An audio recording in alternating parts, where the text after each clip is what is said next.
මොකද කරන්නේ?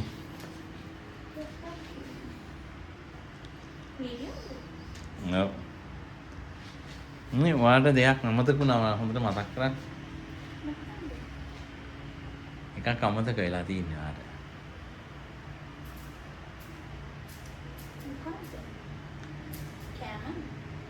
කෑමක් නෙමෙයි. ඔයාලට මම තව එකක් අරන් දුන්නා. ඔයාලට ඩම්බෙල් එකයි තව එකක් අරන් දුන්නානේ.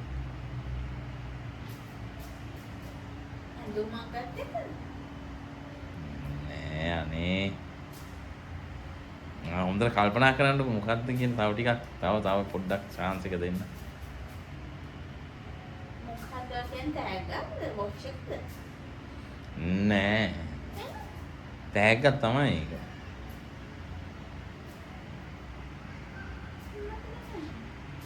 කල්පනා කරන්නකො ටිකක්.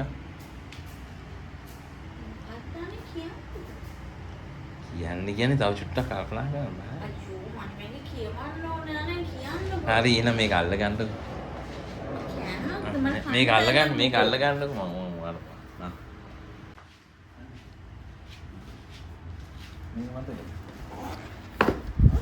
මට ඇත්තටම අමතක වෙලා තිබේ.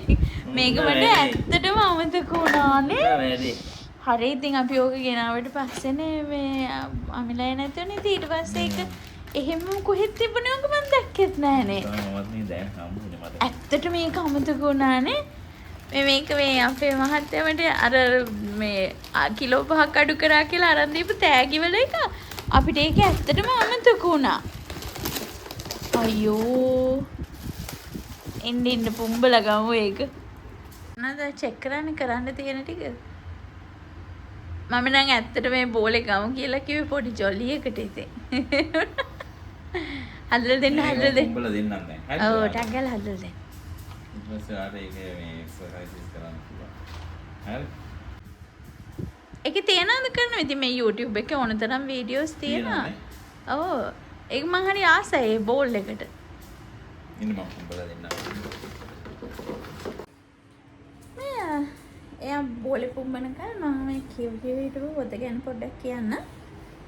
මේක එහෙම පෙන්වන්නට ඔයගලන් නම පේන්නේ නැත්නම් ඉතින් සුවඳ තොටුපොළ කියලා පොත ගංගා නිරෝෂිනී සුදුවැලි කන්දේ මම හිතන්නේ මම මේ පොත මේ කියවන්නේ 10 පාරකට වැඩි කියවලා තියෙනවා. මම දන්නේ මම මගේ ජීවිතේ මම වැඩියෙන්ම කියවපු පොත වැඩිම පාරක් කියවපු පොත තමයි මේක. ඒ කියන්නේ මම නිකන් මූඩ් ෆික්ස් කරන්න පොතක් වගේ මේක සහ ඕන මූඩ් එකකට ඒ කියන්නේ සතුටු වුණත් කියවන්න පුළුවන් දුක හිතුණා කම්මැලිකමට තරහ ගිය ඕන වෙලාවක කියවන්න පුළුවන් පොතක් මේක. මේ ඕගොල්ලෝ කියවලා නැත්තම් කියවන්න කවුරු හරි ආස කෙනෙක් ඉන්නවා අරගෙන කියවන්න එච්චර ලස්සන. මේක නිකන් මම මේ ස්පොයිල් කරන්නේ නැතුව කතාව පොඩ්ඩක් කියන මේක මේ හොංකොං ගැන තියෙන කතාවක්. හොංකොං වලට ගිය ගෑනු ළමයෙක් එයාගේ එක්ස්පීරියන්ස් ඒවා ගැන තියෙන එක. මේ පොත මම ඉස්සෙල්ලාම කියෙව්වේ මට මතක විදිහට 2010-12 වගේ වෙන්න ඕනේ මට හිතෙන්නේ. ඒ කාලේ මම මෙහෙම කියන්නේ කැම්බෝඩියා වගේ රටකට එන්න හිතරවත් තිබුණ නැති කාලයක් ඒක. හැබැයි මට අද මේ පොත කියවද්දි හුඟක් කාම්බෝජියාවට සමීප දේවල් ගැන මේ පොතේ තියෙන කියන්නේ හොංකොං වල තියෙන සමහර ආගමික උත්සව සමහර වෙන උත්සව සහ ඒගොල්ලන්ගේ කල්චර් එක ඒවා ගොඩාක් මෙහෙත් එක්ක සමානයි. ඒතර මට නිකන් හිතුණා මම මේකට ඉච්චරට ආස වෙලා. ඒ කියන්නේ මේ පොත මට නිකන් හරි කටපාඩම් වගේ. අර ඔයගලන්ට එහෙම ඇති දැන් ඔය සමහර මේ ෆිල්ම්ස් හරි TV සීරීස් හරි තියෙන අපි නිතර බලන කොච්චර බැලුවත් එපා වෙන්නේ නැති යන්නේ වගේ එකක්. සහ මේ මගේ මේ පොතේ මං හිතන්නේ 3 වෙනි හෝ 4 වෙනි කොපි එක මේ ඉස්සෙල්ලා තිබුණේම මම කියවලා සමහර මගේ කියවන්න ආසේ යාළුවෙක් හම්බුනහම මේ පොත කියවලා නැත්තම් මම ඒක ලෝභ නැතුව දෙනවා මේක කියවන්න කියලා. මම ඊට පස්සේ ආයි මගේ කලෙක්ෂන් එකට ගන්නවානේ මේක. හැබැයි මේ පොත මම මේ අන්තිමට ලංකාවෙන් එද්දි ගෙනාවේ. මේක මම අන්තිමටම ගත්ත මගේ කොපි එක. හැබැයි මේක මම මේ හිතවත් කෙනෙක්ට දීලා ඒ පොත ඔක්කොම තෙමිලා පොත නාස්ති වෙලා ඒත් මට හරි දුකයි. ඉතින් එහෙම දැක්කහම ඒත් මට මේ අලුතෙන් ආයි ගන්න වෙලාවක් තිබුණ නැතිද මම ඒ නාස්ති වුණාට කමක් නැහැ පොත කියවන්න පුළුවන් කියලා අරගෙන ආවා. ඉතින් දුකයි ඒකට. ඒ වුණාට ඉතින් මොනවා කරන්නද නේ ආස පොතක්. ඉතින් ඔයගොල්ලෝ තරම් කියවන්න ඕන. සුවඳ තොටුපොළ ගංගා නිරෝෂණී සුදු ඇලි කන්දගේ. මේ ඕක හරවන්නකෝ මට දැන් මේ කුඹනවා බලන්න. ඉන්න පුම්බනා පෙන්නන්නවා මේ.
මේකත් හරියනවා. අර මේ ගිටාර් එකට වැටේ. ඒක ගිටාර් එක වැටේ. බා මම හිතන්නේ. හොඳයි මට අරක නැතු මේක ඉඳ ගන්න පුළුවන්. මොන ඕකත් තියෙන දේ මම මෙතන ඉඳ ගන්න අපිට. හරි ෂෝ. වැඩ කරද්දී ඉතින් සුදුම එක්සර්සයිස් කරලා නෑ වැඩ කරද්දී මේක ඉඳගෙන වැඩ කරන්න කියන්නේ. ඒතකොට මෙතනින් අල්ලන් ඉන්නේ. yes. අන්න. මත රෝල් වෙලා යනවනේ. මෙහෙම කෙලින් ඉන්න ඕන. මෙහෙම වෙන්න බෑ.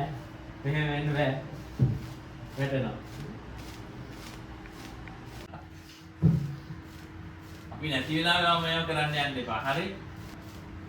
අපි එනකන් ඉන්න ඔයා. හරි? ඒක මම බලන්නම්කෝ. එතකොට මේ පෙරලෙන්න කියලා රෝල් වෙලා ගියොත් එහෙම පොටයිනේ ඒකනේ වැඩි. මොම් ඉන්න වගේ එක්සර්සයිස් එක කියන්නේ. හරිද? බයයි නෑ ඔහොම ඉන්නකෝ. ඔහොම නික කවුරුද තියාගෙන ඉන්න. එක්සර්සයිස් ටික කියන්නම් දැන් මෙදී. ඕනනම් කරන්න බෑ මේක ලොකු වැඩි. ඕවා කරන්න. පුළුවන් මේ.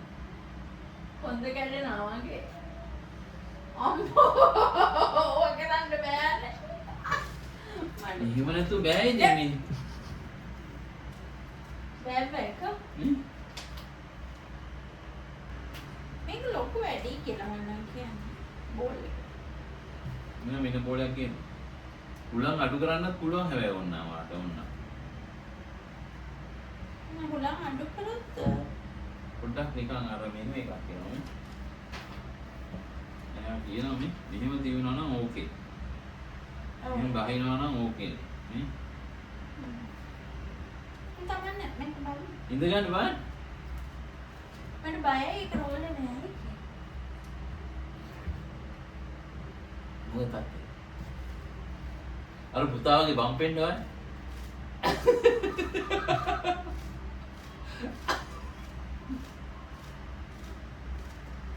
බය නැතු බම්පෙන්න. බය වෙන්න. බය වෙන්න මම අල්ලගෙන ඉන්නේ. අනේ මේ ගොඩයට මැජික් වගේනේ ගොඩයට මැජික් වගේ. ඇති. සෙල්ලම් ටයිම් ඉවරයි. දැන් එනවනම් ඒක කරන්න. දැන් අලුත් තව අලුත් එකක් ආවා ඇවිදින එකට අමතරව. ඉතින් පහුගිය සතියේ ඉතාමත් සාර්ථකයිනේ. අපි මුළු සතියේම මේ ඇවිද්දා කෑමත් සෑහෙන පාලනය වුණා. ඉතින් එකම දේ අර කන බොන ඒවා හැම එක මොනවද කන්නේ බොන්නේ කියලා හැමදාම ඉතින් වීඩියෝ කරගන්න බෑ. මම හැබැයි ෆොටෝ එකක් එහෙම ගන්නවා කන ලෑස්ති කරන ඒ වගේ. ඊයේ සතියේ 1 කිලෝ එකක් අඩු වෙලා තිබ්බ අද උදේ බලනකොට 93යි. ඉතින් ඔන්න ජනවාරි 1 වෙනිදා ඉඳලා මාර්තු අද 9. අද 9නේ. අද 9 වෙනකොට කිලෝ 7ක් අඩු වෙලා තිබෙනවා. සහ ඉතින් මේ සමහර මට අඳින්න ටිකක් බෑ වගේ තිබ්බ ඇඳුම් දැන් ඇඳ ගන්න පුළුවන්. මට ඒ වගේම තමයි තේරෙන්නේ ඇඟ අඩු වෙලා කියලා. ඉතින් සතුටුයි. ඉතින් බලමු අපි මාර්තු මාසේ ඉතුරු සතිටික මේ මාර්තු අග වෙනකොට වගේ ටාගට් එක කීයද? 90ක් වෙන්න තමයි ටාගට් එක. තව කිලෝ 3ක් අඩු කරන්න ඕනේ මේ මාසේ ඇතුළත. ඉතින් මේ බෝලේ උඩ නැගලා අපි මොනවාරි කරගෙන කිලෝ 3ක් බස්ස ගමු. එහෙනම් ආයෙ දවසක හම්බ වෙමු.